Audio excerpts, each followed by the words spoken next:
بسم الله الرحمن الرحيم.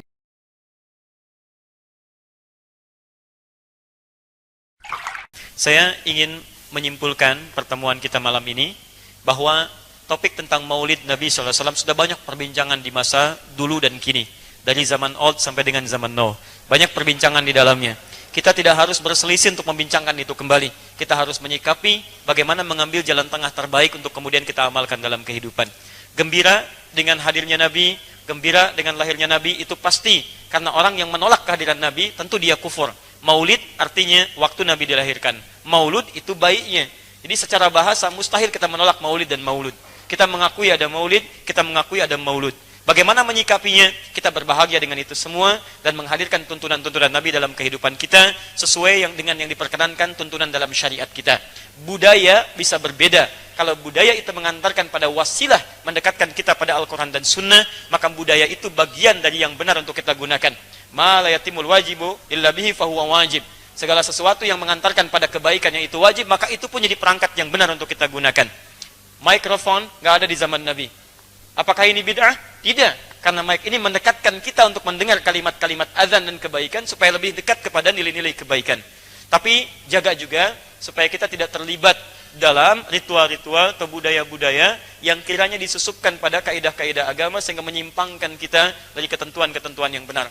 Andana alimun kabir fa aidan minhum Syekh Muhammad bin Hashim Al-Ash'ari alladhi assasa Jam'iyah Nahdha Ulama fi tarikh 31 min Yanaril. Ya, teman-teman sekalian, kita punya salah satu ulama besar di Indonesia, ya, Syekh Muhammad Hashim bin Ash'ari, yang mendirikan Nahdlatul Ulama 31 Januari 1926. Indahu kitab huwa alafa takriban 19 kitaban وعندي مجموعة هذا من 12 كتاب هذه ومنها الكتاب الثاني اسمه رسالة أهل السنة والجماعة.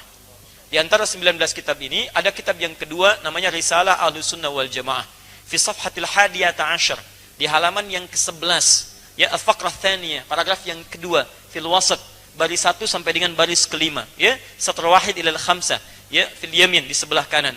Beliau berikan keterangan kepada kita tentang amalan-amalan bid'ah yang ada di masyarakat Jawa, tentang bab faslun bi zuhuril bid'ah fi ardi Jawa wa intisharha wal mubtadi'ina fiha.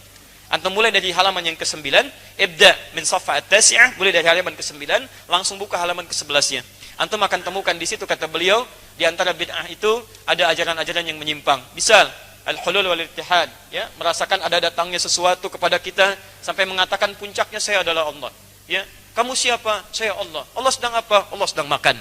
Ah, itu yang seperti itu, waliyadzubillah, itu yang menyimpang. Ya, misal buka lagi antum di sebelah bawahnya, ya, paragraf yang ketiganya, baris 1 sampai dengan baris yang ketiga, paling kiri sebelah bawah, ya, fil yasar tahat, ya, faqrah ats-tsalitsa satr wahid ila ats-tsalits. Disebutkan di situ di antara aliran menyimpang ada juga yang ahli zikir. Ahli zikir, lakin dzakar Syekh bi annahu min dhimn ad-dhalah. Jadi manhum, siapa haula, siapa mereka itu? Yaitu humul ladzina, ya, mereka itulah orang-orang yang yasifuna anfusahum, mereka menyebut dirinya sendiri, ya, sudah sampai hum yasilu ila darajah, yani haitsu innahum wasafu anfusahum bi annahum qad ta'allaqa billahi subhanahu wa ta'ala. Wa bisabab hadhihi at-ta'alluq fala yantabiqu alaihim al-amr wan nahy. Ya, karena aksar Nabi sallallahu alaihi wasallam. Jadi mereka merasa sedang ada hubungan dengan Allah subhanahu wa ta'ala, jadi karena banyak berzikir, merasa dekat dengan Allah, wasafa qalbuhu, dia merasa bersih hatinya dan tidak berlaku perintah dan larangan lagi. Jadi kalau antum temukan orang ahli zikir tapi enggak salat, kata Syekh Hashim Ash'ari, itu orang sesat, jangan diikuti. Antum temukan walaupun misalnya gelarnya kiai, pakai jubahnya selebar Batman bahkan lebih misalnya, ya, misal, terus dia berzikir dan sebagainya, zikir tiba-tiba enggak salat, azan datang dia enggak salat. Syekh, kok tidak salat? Kan sudah azan. Nanda baru latihan. Kalau saya, jasad sedang sholat, tapi jasad sedang bicara, tapi roh sedang sholat di hadapan Allah. Nah, kalau kata beliau, kalau ada aliran yang seperti itu yang menyimpang. Zikirnya tidak menyimpang, tapi kalau zikir menjadikan aliran otak kita konslet, itu yang menyimpang. Ya, jadi teman-teman sekalian, maka jauhi segala hal yang tidak baik untuk kita. Kalau ada budaya yang bagus, ambil.